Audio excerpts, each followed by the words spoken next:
الكلمات. إخوة الكرام، السلام عليكم ورحمة الله وبركاته.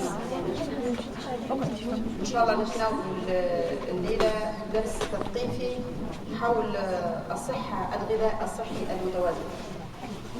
والإخوة حابين يعملوا برنامج كامل يتناول تثقيف صحي ونشاط بدني، ربي يبارك لهم. إن شاء الله المداخلة هذه تكون إثراء للمعلومات وتصحيح للنظام الغذائي للناس الكل، باش نتناول بالذكر معلومات عامة، واللي عنده بعد ذلك أي سؤال ينجم يطرحه ويكون فيه الإجابة بالدقيق بإذن الله. حاليا في منظمة الصحة العالمية ما عادش نحكوا على ريجيم هيك للتحسيس، بقدر ما نحكوا على تصليح الغذاء. اللي عنده خلل في النظام الغذائي بتاعها نحاول نصلح الخلل في النظام الغذائي باش يكون عندنا نظام غذائي متوازن، وبالتالي الانسان بالدرجه هذه يستطيع ان يضعف تدريجيا ويرجع للوزن المثالي بتاعه. النظام الغذائي الصحي او الغذاء المتوازن هو ان الانسان ياكل ماكله اللي تعطيه التوازن في الجسم بتاعه، فكل عمل الجسم كان عمل ذهني او عمل بدني هو عمل متناسق يستوجب العديد من الأغذية، وهذه الأغذية الحقيقة محسوبة ولازم تكون متنوعة ومتناسقة. الغذاء نتاع الإنسان يتكون من 5 عناصر، الناس كل اللي يقول لي العرفاها نقراهم الناس كل في الابتدائي. هي المواد البروتينية، البروتينات، المواد الدسمة وإلى الدهون، المواد السكرية، العناصر المعدنية والأملاح المعدنية والفيتامينات والماء. بالرغم من ان العديد من الاطعمه بتاعنا تكون مشكله، ولكن ما ثم حتى غذاء يحتوي على جميع العناصر. علاش ربي سبحانه وتعالى خلق لنا العديد من النعم، والافضل تناول كل شيء والتغيير في النمط الغذائي وتناول العديد من اصناف الغذاء حتى ناخذ الفيتامينات والمنافع من كل شيء بطرف.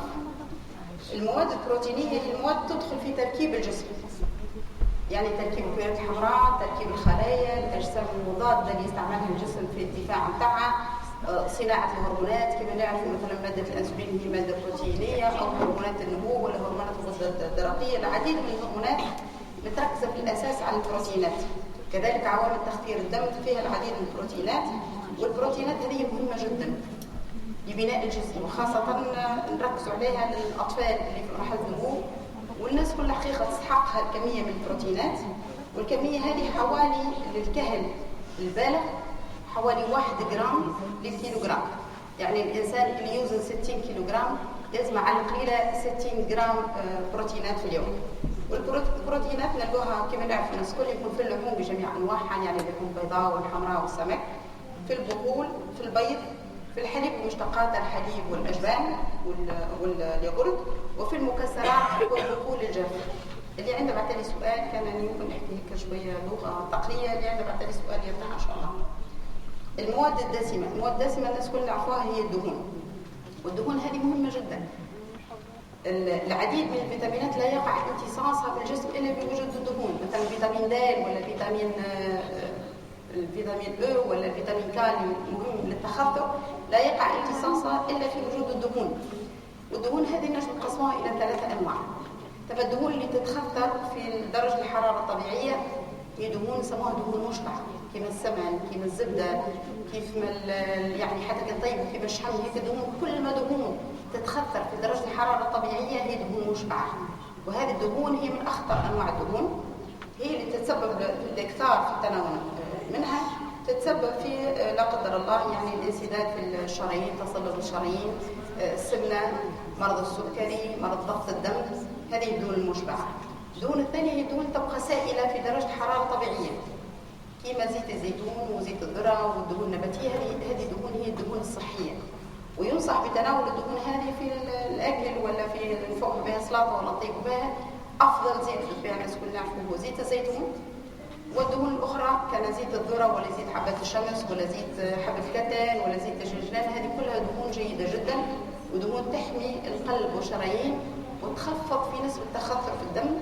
ودهون هذه إذا تحمي ضد الجلطة، تحمي ضد تصلب الشرايين، تحمي ضد مرض السكري، ضد مثلا الفشل الكلوي. هذه دهون ممتازة جدا.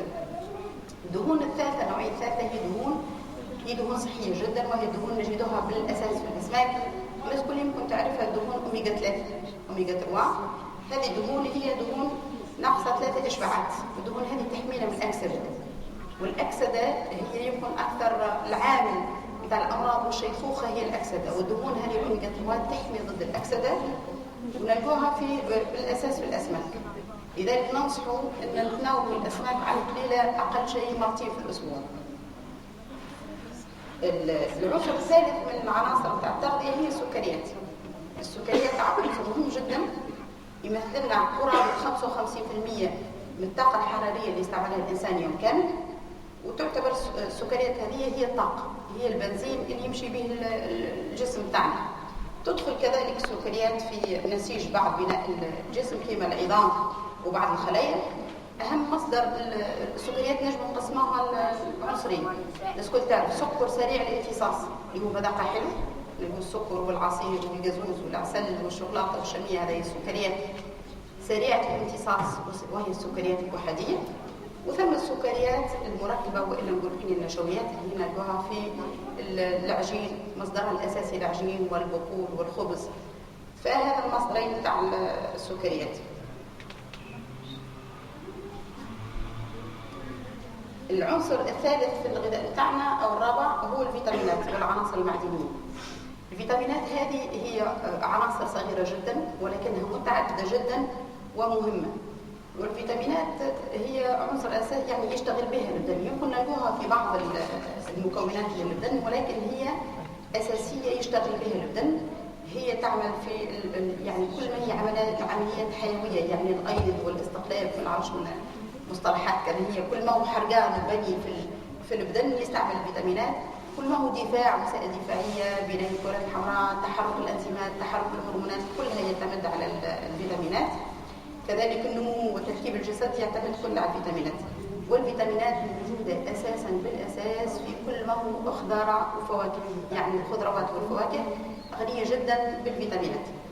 لأن الفيتامينات هذه ما تحملش برشا سخان، ما تحملش برشا طياب، يعني الفيتامين القوي بالكدا يعيش 20 دقيقة في الطبخ، فلابد إن ما نطيبوش برشا. يعني الأفضل إن ناكلوا الخضار نية وطيبة في اليوم. ينصح العلماء إن ناكلوا على القليلة 5 حوايج نية في اليوم، 3 فواكه يوميا، وزوز سلايد تغدي وعشاء، مع بالإضافة بالطبيعة للخضروات المطبوخة اللي توفر لنا الأملاح المعدنية والألياف.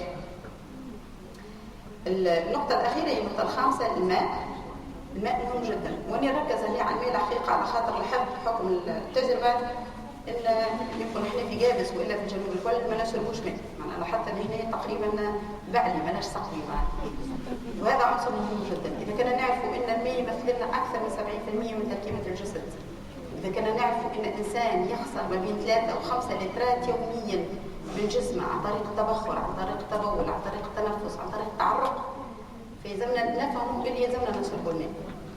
وتقريبا معدل الماء 8 أكواب يوميا، أي ما يتراوح ما بين لتر ونص في الشتاء على الخيرات، لترتين 3 في الصيف. ونلاحظوا نأكد مليح على الماء، داخلين على صيف، داخلين على رمضان، وأمهاتنا وأبائنا الكرام الكبار شعورهم بالعطش ينقص، فلابد أن نحرص عليهم أن يتناولوا من 6 إلى 8 أكواب ماء يوميا. وهذا يعني نعملوه عادة ونعملوه شبه دواء نلتزموا به، ما نستناش لين نعطش. الكبار راهم يعطشوش برشا، ونركز برشا على آبائنا وأمهاتنا في رمضان، فراهم يتقلبوا بالأساس من الجفاف أكثر من يتقلبوا من الجوع والعطش.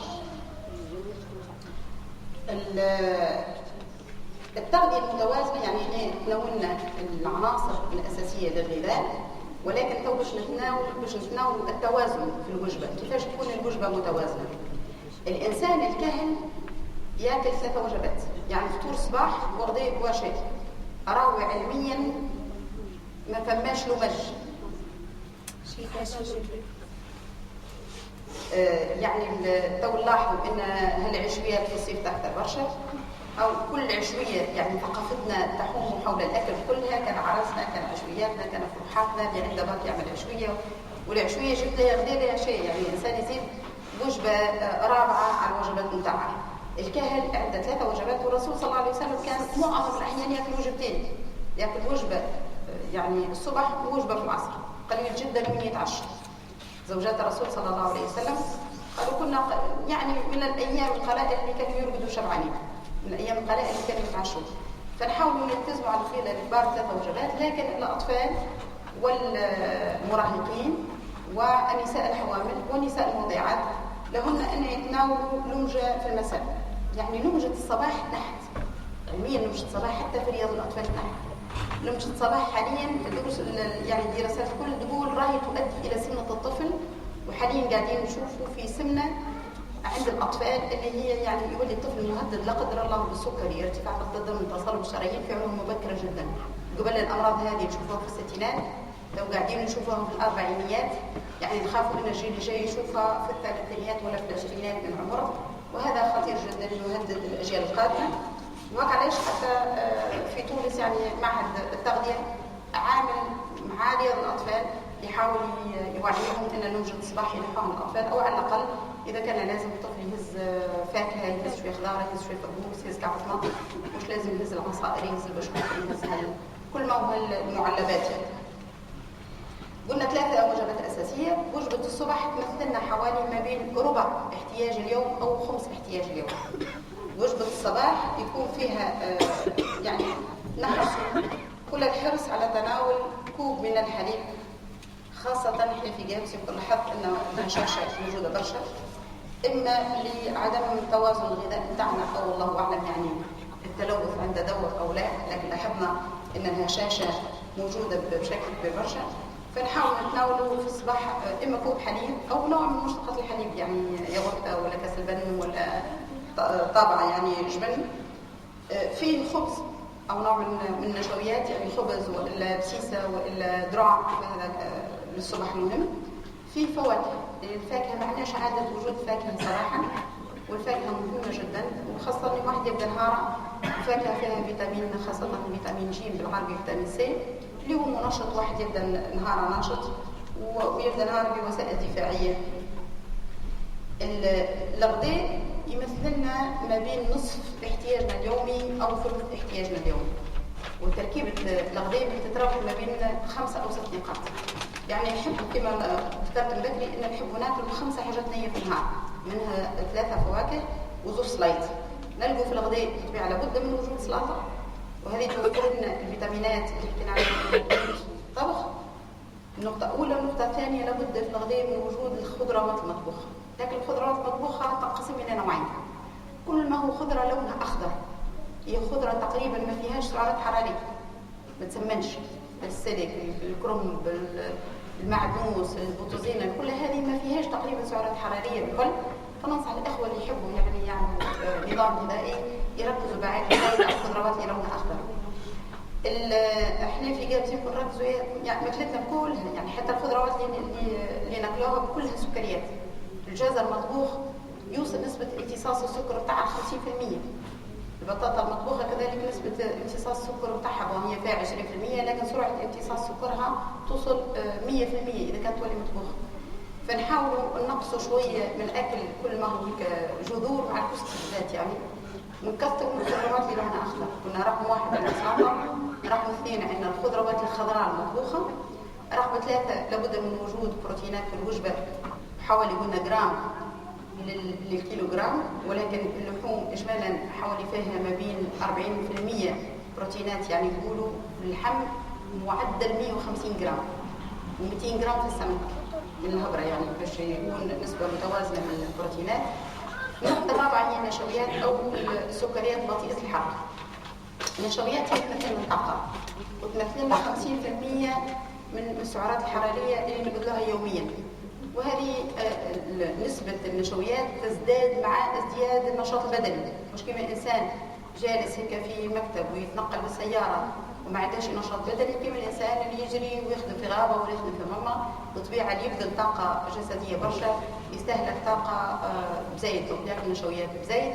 واللي ما يبذلش طاقة كبيرة راهو معدل للمرأة اللي ما تبذلش طاقة كبيرة من 6 إلى 8 ملاعق نشويات يوميا، والراجل من 8 إلى 12 ملعقة نشويات يوميا. يعني كسكسي والراف ونص للمرأة وزوز غراريف ونص للراجل تقريبا هيك يعني. النقطة قبل الأخيرة الزيوت. كما قلت بكري ان الزيوت النباتيه مهمه جدا، وبالاساس زيت الزيتون. زيت الزيتون يحمي ضد تصلب الشرايين، يحمي ضد الذبحه الصدريه، يحمي ضد السكري، ولكن كل حاجه اذا وصلت الى الحد وصلت الى الضر.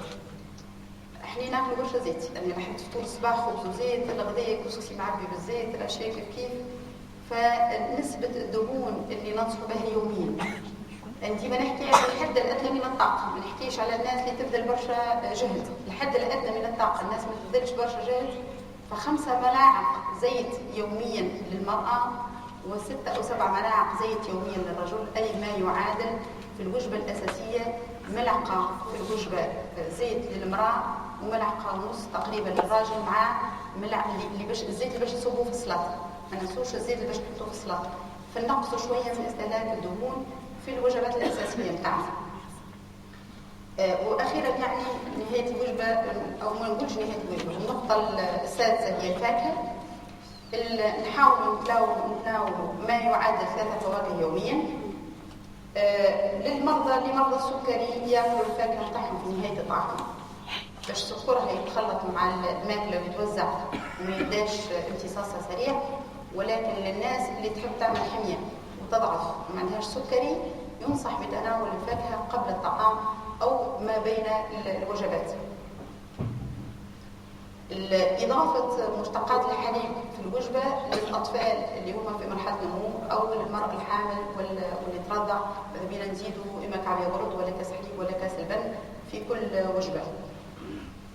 العشاء يكون أخف شوية من الضيق، يعني إذا كان قلنا فطور الصبح يمثل لنا حوالي خمس الطاقة بتاعنا، الغداء ما بين نصف وثلث الطاقة بتاعنا، واللي قاعد ناخذوه في العشاء الأفضل يكون وجبة خفيفة تكون سهلة الهضم، ويكون إما يعني حساء خضار شوربة ولا برودو ولا سلطة مع شوية بروتينات ما تكونش برشا على خاطر باش نردوا، والقليل من المعجنات. نحاول في الليل ما ناكلوش. احنا عندنا عاده في جابس يقول شنو عشاق، يقول لي حاجه خفيفه، بريكه حاجه خفيفه، بالرغم ان بريكه تتراوح سعرات الحراريه بتاعها ما بين 500 و 700 حريه، يعني عندنا احنا البريكه قنبله مش حاجه خفيفه. فنحاول في الليل نبعدوا شويه على المقلي اجمالي، يعني البطاطا مقليه وبريكه في الليل وبيتزا وكفته وكل راي هذه ما يسالش واحد ياكلها في الغداء، لكن الافضل في العشاء لا، راهي ماهيش خفيفه، راهي زينه برشا، بريكه ارزل من الكسكسي.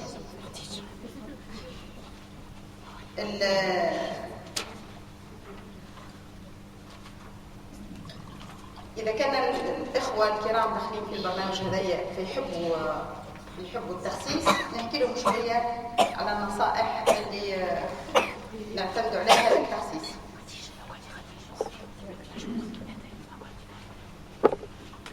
والتخسيس مهم جدا، يعني نلاحظوا احنا حاليا في تونس عندنا اكثر من 45% من المراهقين بتاعنا ماشيين نحو السمنه، وقريب نوصلوا 50% من النساء عندهم السمنه. والسمنه تويكا راه ما عادش نحكوا على الميزان ولا الطول، بس خاصه سمنه البطن. وهذه السمنه المرضيه اللي تخوف، سمنه البطن هي تؤدي بالاساس هذا مرض جديد، مرض العصر، ويعطي مرض عده اوجه، يعطي ضغط، يعطي سكر، يعطي كوليسترول، يعطي ارتفاع الدهون الثلاثيه، يعطي تصلب في الشرايين، يعطي جلطه. وهذا مرض متعدد الاوجه، السبب الرئيسي نتاعه هو سمنه البطن وسمنه الاعضاء الداخليه، سمنه الكبد، سمنه النصارن، سمنه الرداء. هذا مرض خطير جدا، وهذا ناتج على زوز عوامل اساسيه.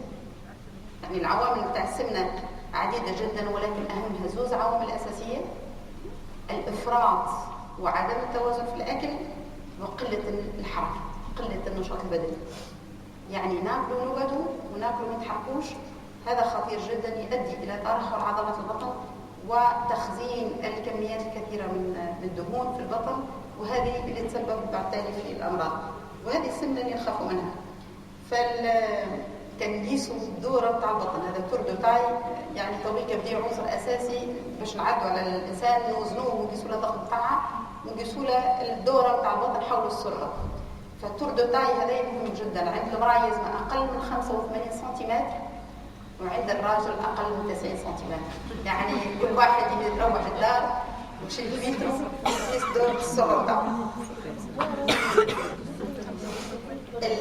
حاليا كنت بذكر يعني منظمة الصحة العالمية ما عادش تنصح بريجيم، كلمة ريجيم وكلمة حمية هذه فيها قسوة كبيرة، وعادة السمين يحس هيك نوع من تأنيب الذات، وكي يدخل في نظام غذائي قاسي أكثر الأحيان يرتد وما يوصلش في هذا الرجيم هذا، ما يطولش ياسر في ساعة ما يرجع ويسمن ساعات حتى أكثر من قبل.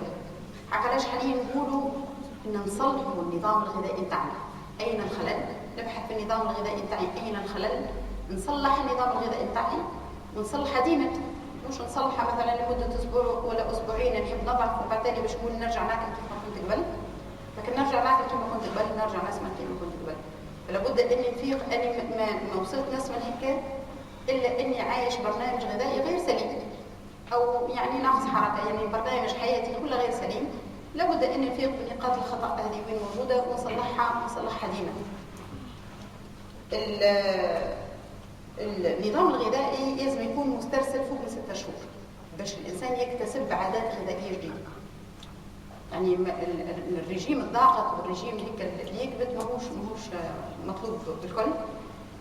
اللي بحب اني في جالس اجمالا يعني في تونس كل يوم يعني نقاط هيك برقيه اللي احنا مرحله الماكله نتاع الخضروات اللي لونها اخضر شبه منقزينها، يعني نجموا ناكلوا سلطه وكسكسي مباشره، ما عندناش خضار واخده حظها اللي تمثل لي يعني حوالي على القليله 200 جرام في الوجبه، اقل شيء 200 جرام في الوجبه خضروات لونها اخضر مطبوخ سلك كرنب لوبيا خضراء سبناخ بروكلو بطزينه ودجاج. فهذا نحاول نوفره بكميات معقوله كما قلنا بالعين هيك حوالي ثلث الوجبه.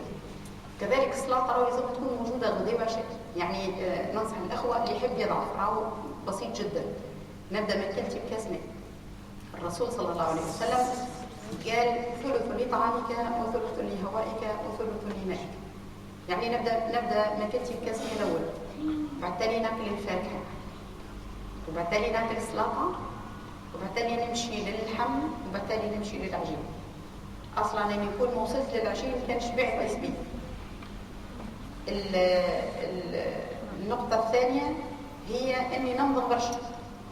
بدايه افراز هرمونات الشبع تبدا 15 دقيقه بعد بدايه الاكل، بعد ما صارت يعني المؤشرات الاولى بشكل الدماغ مرحله الاكل 15 دقيقه بعد يبدا بدايه افراز هرمونات الشبع.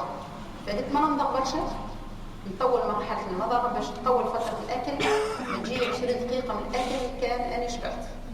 فالافضل يعني ننصح الاخوه اللي ياكلوا بسرعه ولا ياكل قدام التلفزه ولا ياكل وهو يقرا، راه ما يحسش بروحه شنو رمي في معدته، يعني ما يحسش بالشبع. فلابد ان نعطي للماكله بتاعنا حقها وتكون يعني هي رب سبحانه وتعالى خلقها لذة من اللذات، نعطيها حقها ونستلذ بها ونعمل بها جو مع صغاري ونعمل دعاء بدايه الاكل، وتكون مرحله مهمه في حياتنا وبحول الله وذوك الناس ما يسموش. النقطه الثانيه اني كما قلنا ننقصوا شويه من الدهون. راهو 100 جرام دهون تعطينا حوالي 400 حريره، فنقصوا قدر المستطاع مش 400 100 جرام دهون تعطينا حوالي 900 حريره، يعني جرام دهون يعطينا 9 حريرات، ف100 جرام يعطينا 900 حريره. مغرفه تاع ماكله زيت شوفوا قداش تعطينا، فيها حوالي 100 مغرفه تاع ماكله زيت فيها حوالي 12 جرام تعطينا 120 حريره. طول الصباح نحطوا كاس طرابلسي زيت فيه 3 مغارف تاع ماكله، فيه على القليله 30 مليلتر زيت يعطينا حوالي 300 حريره، هذا طول الصبح. فنقصوا في الزيت في طول الصبح. راهو الحق الزيتون مهم جدا. الرسول صلى الله عليه وسلم كان ياخذ مقدار ملعقه سقايه، يعني السقايه في يعني ملعقه نتاع اكل زيت الصبح مع شويه خل يزي خيرة ربي مغرفه نتاع ماكله زيت، كان ناكلها مع الخبز ولا ناكلها مع شويه بسيسه الصباح. والافضل ما نخلطش بسيسه ونخليها مخلطه حاضره، يعني ناخذ مغرفتين ولا 3 دقيق ونصب عليهم هيك من غير زيت باش ما نخليهاش تشرب ياسر زيت ونستهلكوا كميه كبيره من الدهون. كذلك نقصوا من المقلي كما قلنا من بكري، راهو المقليات هي راهي عباره على اسفنجه مشبعه بالدهون، هيك الورقه بريك ولا البطاطا ولا جروب مبطن والا كفته راهي عباره على نشاشه هيك شربت لها برشا زيت وتولي فيها نسبه عاليه جدا من السعرات الحراريه. كما قلنا البريكه تتراوح يعني حلو الحشوه اللي فيها ما بين 500 و 700 حريره، وهذه معناها مش اشياء خفيفه. يعني المراه اللي تحب تعمل ريجيم يلزم تاكل حوالي 1200 حريره، والبريكه حوالي 700 حريره. كل 500 كعبه كرواسون باللوز فيها 900 حريره. باش الخويات يسالش اني هذا نقولهم ناكلوهم مش ما ناكلوهمش، لكن ناكلوهم مره ثانيه نخلوهم مش هاوي مش يوميا. يعني مش واحده مش باش نطيبوا ليله نعمل بريك ولا نطشطش عظمات ولا، فبالعكس هذيك الوجبات راهي غير صحيه بالمره. الانسان يبذل طاقه في النهار هو فايق حوالي 80 اليوزن 80 جرام يبذل حوالي 8 سعره حراريه كل ساعه، وهو راقد يبذل حوالي 45 سعره حراريه كل ساعه. يعني الراجل يوزن 80 كيلو جرام يستحق 2000 حريره. الماء اللي ناكلوها فوق من 2000 حريره وفيها باش نخزنوها، والبدن عنده طاقه تخزين رهيبه. يعني كل 100 جرام شحم عند الانسان تخزن 930 حريره سعره حراريه.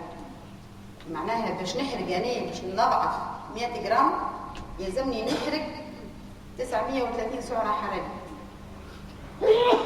والا الافضل ننقص من الدهون يكون افضل، يعني ولا زوز نشاط بدني ونظام غذائي. الليله الله يحفظها قلنا شنو هي مظاهر قله الحركه نتاعنا.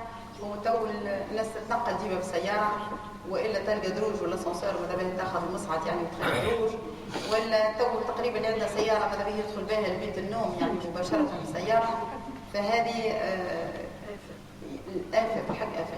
مع تويك معظم الأعمال بدت أعمال المكتبية ولا حتى المعلم ولا الأستاذ على شوية طاقة يعملها حتى يمشي ويجي في القسم مش حاجة كبيرة. فنحاولوا ندخلوا شوية نشاط بدني في حياتنا اليومية. النشاط البدني لازم يكون منتظم متتالي باش يؤدي الوظيفة نتاعه. والنشاط البدني أقل شيء الحقيقة للكبار في السن واللي عندهم مرضى القلب، وإلا ما كانوش يمارسوا الرياضة نبدو ب 30 دقيقة مشي يوميا. والصغار الحقيقة 30 دقيقة شوية، يعني أقل شيء 45 دقيقة مشي يوميا. مرة المشي يعني هرولة مش مشي، قد ما نسرع قد ما نحرق طاقة أكثر. المشي يعني المشي بقطاع هيك بطيئة يحرق حوالي 10 جرامات في 30 دقيقة. 30 دقيقة مشي نحرقوا 10 جرامات مش حمل اللي عندنا من الدهون اللي عندنا. أما قد ما نكثر نجري مثلا 30 دقيقة نحرق أكثر من 50 جرام شحال. ففرق شاسع ما بين إني نمشي دبة وإلا نجري ولا نحرق ولا نحاول يكون المشي بتاعنا خفيف. كذلك راهو النشاط البدني لازم يكون منتظم، يعني دوري، أقل شيء 3 أيام في الأسبوع باش يؤدي نتيجة ممتازة. والنشاط البدني راه مهم جدا. لاحظوا الناس كل تويكا إن إحنا عندنا كثرة التشنج اللي تتلفت يقول لك ستريس، وعندنا أمراض العصر اللي قاعدة تستشري فينا كما قلنا ضغط الدم والسكري وما إلى ذلك. فالرياضة تنحي ستريس بشكل كبير برشا. قد ما تكون الرياضة هذه مجهدة قد ما الستريس يخف. إنسان يعمل ماتش كورة يروح يتفرهد قد ما يعرق روحه قد ما يبذل طاقة خاطر هذاك إفراز هرمونات مثل الأدرينالين. فإحنا إنسان كل البطارية قد ما تشحن أعصاب قد ما لازم يفرغ طاقة بدنية. كذلك الرياضة عندها دور مهم جدا في إنها تبدل نوعية الخلية عند الإنسان. الإنسان عنده نوعين من الخلايا، ثم إما خلية ناشطة ذكية كما الخلية العضلية، أو خلية خاملة كما الخلايا الدهنية. الخلايا الدهنية هي خلايا قد ما تكثر قد ما تسمى من الدم. هي تعطينا يعني كوليسترول، هي تمد الكبد بمواد اللي كانت بالتالي تصنعها كوليسترول ودهون ثلاثية، وهي تعطينا يعني الحاجز هيك ولا تعسر وظيفه الانسولين. فبشوي بشوي الانسان يولي يعمل مرض السكري. فقد ما نعمل رياضه قد ما نزيد في الخلايا العضليه وقد ما ننقص في الخلايا الدهنيه، وهيك نحمي نفسي من امراض هذه الكل. كذلك الرياضه حاليا تحمي حتى من بعض انواع تاع الاورام، ومن اهمها امراض القولون وامراض الثدي عند المراه تحمي منها الرياضه. خاطر هذه امراض اتضح ان عندها علاقه بالنظام الغذائي وعندها علاقه بالستريس زوز. فقد ما نصلح النظام الغذائي بتاعي قد ما نزيد في النشاط البدني قد ما نحمي نفسي ضد الامراض هذه. وكما قلنا من ضمنها الامراض الورميه. نعطيكم فكره عن الامراض الورميه. احدث دراسات تقول ان الامراض الورميه اكثر من 50% منها ناتجه على سوء التغذيه. 35% من الامراض الورميه سببهم عدم التوازن في الغذاء، وبالاساس التركيز على السكريات السريعه وعلى الدهون المشبعه، وهذا نلقوهم في الجاتو، في الكرواسون، في الاستهلاك، في اكلة اللحمه سمينه، في العلوش، في العصبان، في الراس. 30% منهم بسبب التدخين، وبعض الاسباب الاخرى الصغيره كما الكحول ولا يعني كان نجمعهم، وهذا الكل نلقوهم اكثر من 75% ناتجين على سوء التصرف الغذائي. ويوجد العديد من المأكولات اللي تحمي الانسان ضد الاورام، وكلهم الحقيقه نلقوهم في الخضروات. اهم في الخضروات الطماطم، البروكلو، يمكن احنا البروكلو الاخضر ما عندناش برشا في تونس، ولكن سمح ياسر يحمي في ماده الفلافونويد هذه تحمي ضد مرض عافانا وعافاكم الله يعني الورم الثدي. كل ما هو اخضر خاطر فيه فيتامينات ضد التأكسد، السبناخ والمعدنوس كلها فيهم فيتامينات ضد التأكسد. وكذلك المكسرات، اللوزيات مهمه جدا، والافضل انها ما تكونش محمسه، كيما اللوز وكيما الفريبه وكيما الجوز وكيما النواد وكاجو. شو اسمه بالعربي؟ هذا مكسرات تحمي. فيها شبكه فيها الدهون بتاعها، وفيها دهون مش مشبعه، دهون ضد التأكسد وغنيه بالفيتامينات، ولكن رغم قليل منها كافي. ما يعادل 25 جرام يوميا خيرات ربي. اي ما يعادل 25 جرام يعني 5-6 كعبات في النهار. يعني كعبه لوز تساوي حوالي 3-4 جرامات، فيعني 5-6 كعبات في النهار يزي. مش لازم واحد يضرب رطل ولا يضرب واحد ويبقى محمص، وماذا بينا مش محمص. فتقريبا هذه الدورة حول النظام الغذائي والرياضة.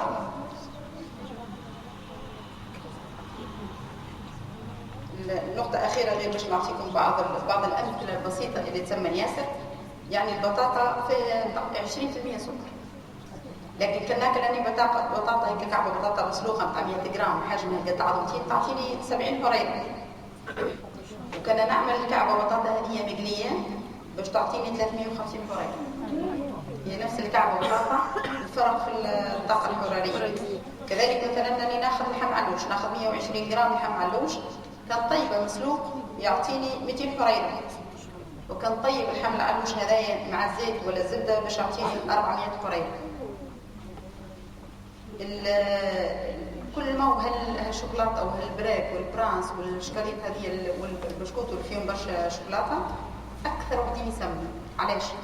فيهم نشويات، فيهم سكريات سريعه الامتصاص، وفيهم دهون مهدرجه ولا مشبعه. كل 100 جرام من الحلويات هذه فيها 550 حريره سعره حراريه. يعني كنا ناخذ انا هيك بتاعه عشان اكسبلوز ولا مومنتو ولا بريك ولا برانس اللي نعرف فيه اشهار مضاد ولا شركه ناخذ 100 جرام ما ناخذين 550 حريره. فباش نشوفوا احنا ضررينا قداش نعطوهم في لمجتهم كل يوم، قداش من هالسموم قاعدين نحطوها لهم ذاك القفه بتاع اللمجه. الانسان باش يعمل نظام غذائي مش بالضروره باش يمنع الملذات الكل، لا مش بالضروره، ولكن يقلل من الاستهلاك. نجم ناخذ ما يعادل 30 جرام يوميا من 30 جرام نقوم فيه كي قطع شوكولاته ولا تعطيهم ولا خاصه شوكولاته سوداء مش خايبه غنيه بالمغنيسيوم والكالسيوم ونسبه السعرات الحراريه بتاعها مش عاليه برشا وسكرها هابط يعني. حتى باش ناخذ كيما حكيت بكري المقلي كروسون بريك شو مره فات ما يسالش الاشكال ان ما ناكلوش برشا وما ناكلوش ديما كما قال الرسول صلى الله عليه وسلم نعودها ثلث لطعامك وثلث لهوائك وثلث لمائك وكذلك قوم على الطعام وانت تشتهي نحاولوا ما نضربوهاش كتكت ونعمل وضرب بحول الله. السلام عليكم ورحمه الله. يعني سؤال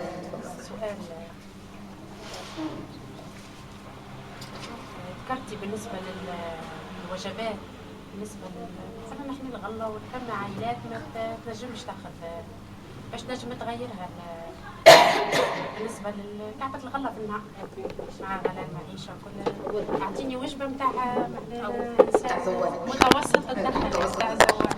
هو الطماطم غلة طماطم فاكهة والجزر الني فاكهة فهذولا ينجموا يعوضوا لنا التمر. نعرفش اللي عندنا كان عطي ربي راهو عندنا تمر مفصي مخزن. اي كان عطي ربي راهو عندنا احنا نخلط تويكا مع 10 ونص غلة. فالرسول صلى الله عليه وسلم كان يعطي 7 تمرات الصباح كنجي عندنا ريحه تمر مفصي مخزن مدسوس رانا 7 تمرات الصباح يززونا نسبة الدقة وندقنا.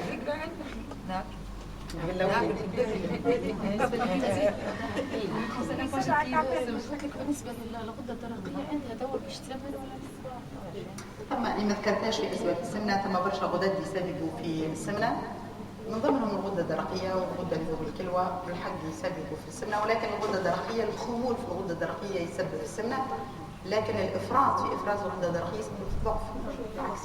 انا بالنسبه لحالتي انا كنت عندي افراط وتوا وقفت اما قاعده اللحظه على روحي نسمع في ظرف نهارين 3 ونضعف في ظرف نهارين 3 في ساعه نسمع في ساعه ونضعف. هذا ما عندهاش دخل بالوصف.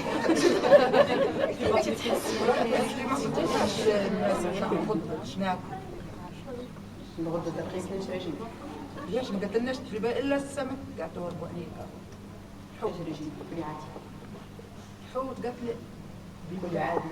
قتل لا حوت لا.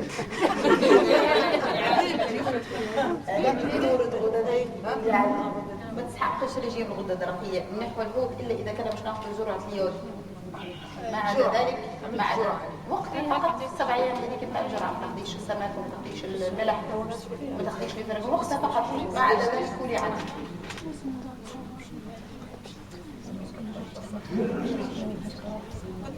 الإخوة يعني كان يحبوا يرفعوا أسئلة ينجموا. بالنسبة للرؤس شوية معناتها كي باش تعملي ريجيم تنجمي تدخليه ما يقولوا هو الأخت سألت إذا كان الروز صالح للرجيم تاع التخسيس معها. عندنا خطأ كبير اللي قاعدين الناس يخدموا فيه في الروز. لا الروز مش من الرجيمات تاع التخسيس. الروز فيه سعرات حرارية عالية جدا فيه سكر سريع الامتصاص يعني نعطيكم 150 جرام روز فيه 40 طبع سكر فيه 40 جرام يعني ما يعادل 2 طبع سكر 150 جرام كسكسي فيه 35 جرام 150 جرام مقارونة فيها أقل شوية فيه 30 جرام فالمقارونة خير من الروز وخير من الكسكسي.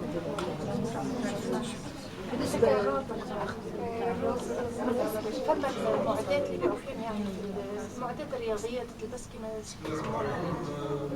دكتورة جزاك الله خير وشكرا وسعيد ومرحبا بك في مسجدنا والأخوات والأخوة بثبت مسجد الجميع إن شاء الله. الأخوة يسألون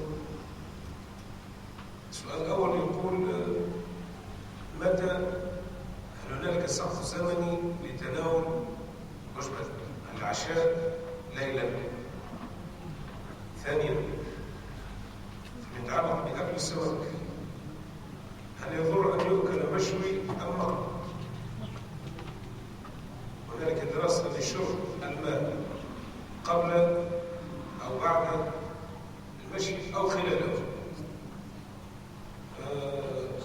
هل يوجد في كابس حقيقة محل لبيع الخضار ضمن المواصفات جمعية توزيع حماية الأشجار المثمرة وإن وجد فأين يوجد؟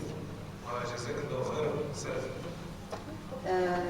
بالنسبة للتوقيت بتاع العشاء بطبيعة نحاول نتعشوا ساعتين على الأقل أو 3 ساعات قبل النوم باش تكون فترة الهضمان تعدت. فهذا يعني يحيو الشخص، كل واحد وعاداته الغذائية وقت يرقد بنحاول نتعشوا ساعتين أو 3 قبل ما نرقدوا، يكون أفضل بكثير.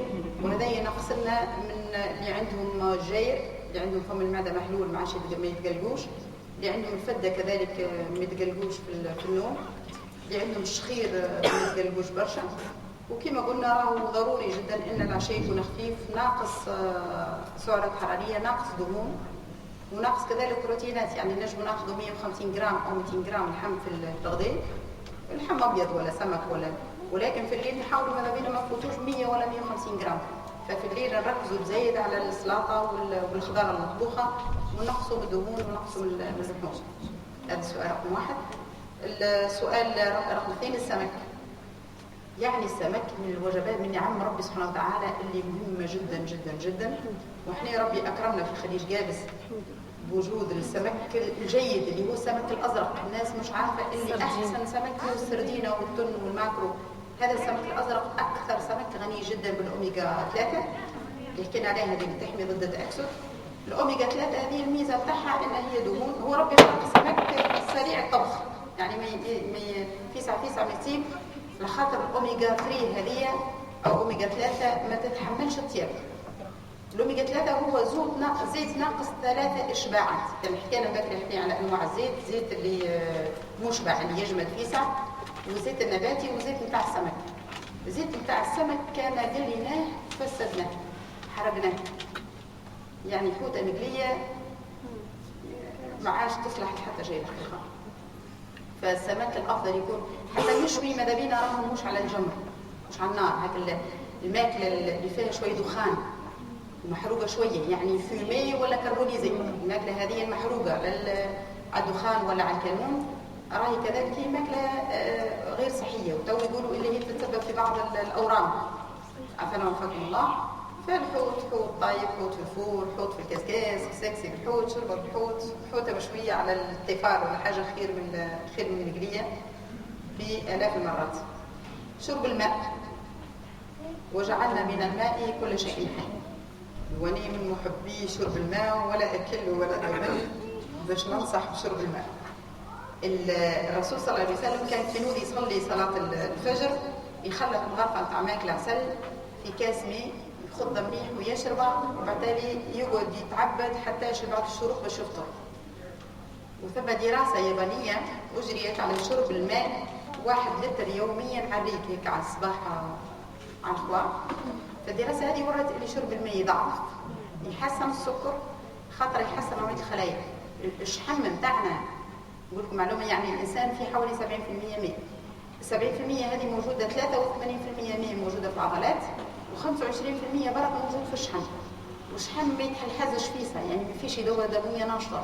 فقد ما نشربوا بين قد ما نحوا الشحم، قد ما ندوبوا أكثر، وقد ما نحوا السلوليت، ما عرفش اسمها بالعربي. فشرب الماء ينحي السلوليت. لا حرارة طبيعية، يعني مش من الفريجدير وكذا، حرارة طبيعية. شرب الماء أثناء الأكل أو قبل الأكل أو بعد، راهو شرب الماء قبل الماكلة مهم ياسر. يبقى قلنا يشبع شوية، لكن حتى خلال الأكل ما يضرش. في الرياضة إذا احنا قلنا النشاط البدني، كان نشاط بدني طويل وإجهاد، لابد من شرب الماء حتى أثناء الرياضة. واللي عنده سكري ننصحوه بتناول الماء فيه قليل من السكر، أو مثلا نقول دبوزة ماء كبير يحل فيها باكو عصير صغير باش ما يصيرلش هبوط سكر في الثنية، يعني يشرب ماء فيه قليل جدا من السكر حتى أثناء الرياضة. محل لبيع الخضر ويقصد بيولوجيك يقول لي الأخ، يعني واحد ما نتصورش كان مازالت عندنا خضارة بيولوجيك، اللي عنده غويبة يحب يرعى فيها وحدة ولا جردة. ما عندناش محل يبيع الخضار البيولوجية العادية الموجود في السوق. ما عندنا دكتور حاجة كيميائية. كيفاش؟ الخضار كيميائية. لا الخضر كلها كيميائية الحقيقة، لكن ما ثم حتى حاجة حاليا ما ناكلوش فيها ما فيهاش مواد كيميائية الحقيقة. يعني حتى المصبر راهو مصبر بطرق فيها العديد من يعني أخضارها فيها مواد كيميائية 1000 مرة خير من جازوزة اللي فيها منكهات مسرطنة وفيها مياه سكر وما فيها حتى منفعة، يعني يبقى فيها ديما منفعة. وإحنا الحمد لله يا ربي راهي الشمس مهمة جدا تقضي وحدها علاج الكثير من الجراثيم. وجود الألياف والأملاح المعدنية في الخضروات في حد ذاتها كافي يخلينا نمشي ناكلوا الخضار خير من المعلبات وخير من الماكلة الأخرى. جزاك الله خير. سؤالي ان شاء الله. تفضل. الأسئلة يقول الأخ ما هي كمية نسبة الوراثة في الدم وكيف تكون الوقاية منه دون اللجوء إلى الدواء؟ السؤال الثاني سامحني سؤال أول. نسبة الوراثة في الدم. مش معناها نسبة الوراثة في الدم. يعني الأمراض الوراثية يعني بين الأرض والأرض الدم. أيوة. وكيف تكون الوقاية منه دون اللجوء إلى الدواء؟ السؤال الثاني هل هنالك غذاء معين لآلام العمود الفقري؟ جزاك الله خير. بالنسبة للوراثة هي حاليا قليلة الشيء، يعني نسبة الوراثة في الأمراض الكل أقل من 30%. وضغط الدم مثل السكري مثل التصلب الشرايين مثل العصاد مثل ارتفاع الكوليسترول هو وليد العصر، وليد قلة الرياضة، السيارة، ستريس، الماكلة متاعنا، والماكلة اللي بدأت قلنا فيها برشا حلو وبرشا دهون مشبعة، هذه اللي تؤدي لارتفاع ضغط الدم. الوقاية من ارتفاع ضغط الدم يعني تبع دراسة صارت على المشي نصف ساعة يوميا لمدة سنة، هذه تساوي حبة لضغط الدم وحبتين جلوكوفاج اللي يعرفوا مرض السكري وحبة للكوليسترول وحبة اسبرين. فباش تعرفوا قيمة النشاط البدني. النشاط البدني وقاية وحتى علاج. أما اللي عنده ضغط الدم فقط ما عنده ولا مرض آخر، ما عندهش سكر، ما عندهش كوليسترول، ما عندهش دهون ثلاثية، ما يدخنش، اللي يبدا عنده ضغط الدم في ال 15 نجم نقولوا له 6 شهور نظام غذائي يخصص من الوزن بتاعه، ينقص من نسبة الملح، يمشي ينقص من نسبة الدهون، فخلال 6 شهور نعمل مراقبة. إذا كان سيطرنا على ضغط الدم إن شاء الله نسيطره، لكن نبعد شوية على التلفزة والإعلام. كان ما نجمناش نسيطر قاعدين نتفرجوا على التلفزة ناخذ الدواء.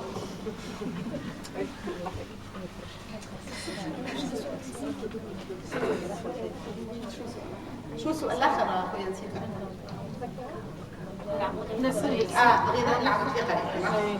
بالنسبة للآلام العظام إجمالا مش فقط العمود الفقري، هو قد ما نعودوا أبنائنا على النظام الغذائي المبكر، أن يأخذوا برشا حليب وهم صغار، أن يلعبوا رياضة، يأخذوا مخزون جيد للكالسيوم في العظم وفي حتى الغضروف، وهذا يحميهم، يحمي العظام من الهشاشة ويحمي الغضروف من هذا التهنية بتاع الغضروف.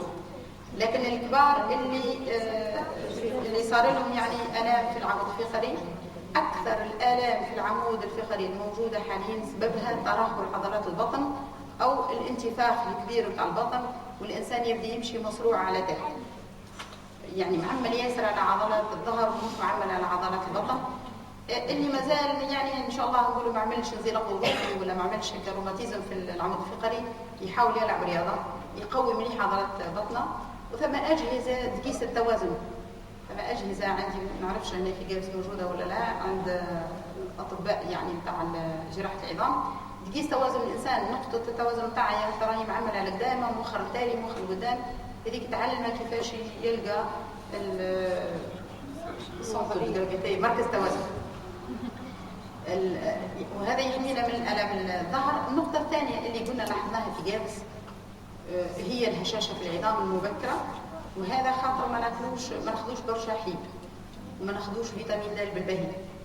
التركيز على الفيتامين د وعلى الحليب مهم جدا، يعني ماذا بينا احنا المراه الحامل حوالي لتر حليب في النهار ومشتقاته، الاطفال لتر غير ربع في النهار، مرحله الشباب مرحله البلوغ والمراهقه حوالي لتر في النهار، المراه المرضعه لتر في النهار، وهذا مهم جدا خاطر مع التالي المراه الطفل هذا اللي باش تبني من عظمها، ولا المسترضعه من عظمها، ولا الطفل مرحله النمو والبلوغ ينمو يبلغ والشجره قاعده تنمو، ولكن الاساس مش صحيح، العظم مش صحيح. بالنسبه للغذاء يعني يحاول يضعف مهم جدا. اللي عنده حتى كان هو ضعيف راهو اللي عنده آلام العمود الفقري لازم ينقص شويه. ديما نقولوا ماني كي تولي العوز ترخت شويه يلزم تضل تنشر زينه معناتها.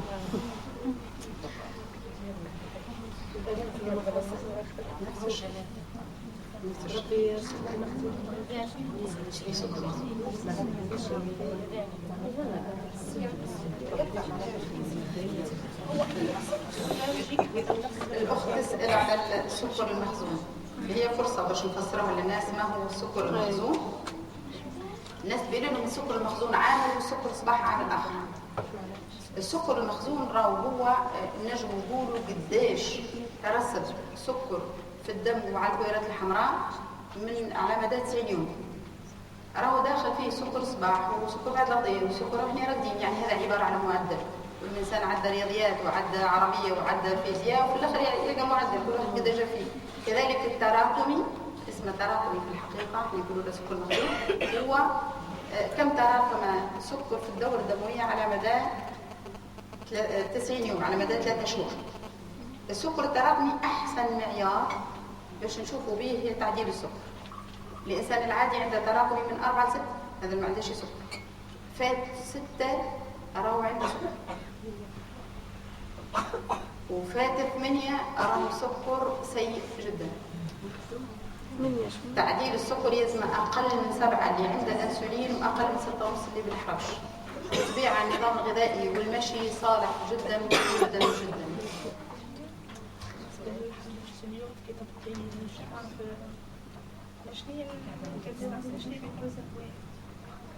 هو الأملاح والفريون والسمك الأساسي.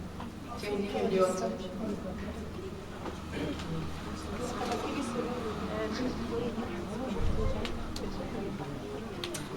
نكمل ربي سبحانه نكمل الإجابة على الضغط على السكر المخزون. السكر المخزون هو يتجدد كل 90 يوم. الإنسان اللي عنده مرض سكري هذا مرض مزمن، لازم كل 90 يوم يحاول يحلل السكر المخزون، ويلزم يحاول يستمر السكر المخزون أقل من 6.5. بالنظام الغذائي والنشاط البدني والرياضة يلزمنا نلتزم ان السكر المخزون يقعد تحت 6.5، مش يتنحى. ما السكر المخزون يتنحى وبعدين يرجع. هذا معيار يسوي كل 90 يوم، كل 3 شهور. مثل في الدار النشاط البدني. الأخت تسأل حركة الدار رياضة ولا مش رياضة؟ الرياضة يلزمها تكون متتالية بدون انقطاع، فيها يعني عمل عضلي، فيها ريتم، فيها نسق قوية شوية باش نحمي. الحركة بتاع الدار نجم تكون رياضة، هي مش خير. يعني احنا نقولوا دوم نشجعوا أي نشاط بدني. واحد في شركة ياخذ قروش خير من ياخذ اسانسير، باش يمشي للحانوت يدعس على رجليه خير من يهز الكهرباء. فكل نشاط بدني الحقيقة جيد، ولكن نشاط المرأة في المنزل راهو كي تلعب رياضة قد نشاط دارها خير بألف مرة، على خاطر هذاك النشاط يهد شوية كي برشا وقوف، يقلق العمود الفقري، يقلق الركايب، يقلق الدوالي، ما يبليش يعني يهد مش يبلي. بالنسبة للدوالي العمل العملية أخرى جزاك الله خير. نتصور أن أتينا على جملة هامة من الفوائد والنصائح، نسأل الله سبحانه وتعالى أن يفيد الجميع. طلب إن شاء الله في الممكن أن ماذا بينا ورقة عمل تحاول أختنا باش توفر لنا بطريقة بأخرى نهتدي بها في الحملة هذه بتاع حمية المشي والغذاء. ثم حاول احنا نعتمد باش نصحبوها ويربط الأوراق والذكر المصحوب بها إن شاء الله استعداد لرمضان. إن شاء الله. حذاك الأخت وجزاك الله خيرا ودينا بها وهذا بينا في آخر الأخت. إن شاء الله. وعلى ضوء ذلك إن شاء الله تبقوا بإذن الله تعالى إن شاء الله غدوة إثر صلاة العصر عندكم موعد إن شاء الله للرجال والأخوات باش يتم الإجراءات. ويوم الجمعة بإذن الله تعالى إثر صلاة العصر انطلقوا، ونسأل الله سبحانه وتعالى أن تكون كل أعمالنا خالصة لوجه الكريم. جزاكم الله خيرا جميعا. نختمنا بدعائكم. في الحال احنا ان شاء الله باش نكملوا المذاكره باذن الله تنختموا بالدعاء ان شاء الله. ان شاء الله. نزلت احنا ضيوف في بيت الرحمن. ان شاء الله. بسم الله الرحمن الرحيم، ونصلي ونسلم ونبارك على سيدنا محمد طه الطيب الزكي الامين وعلى اله وصحبه اجمعين. ايها المباركون، اخواني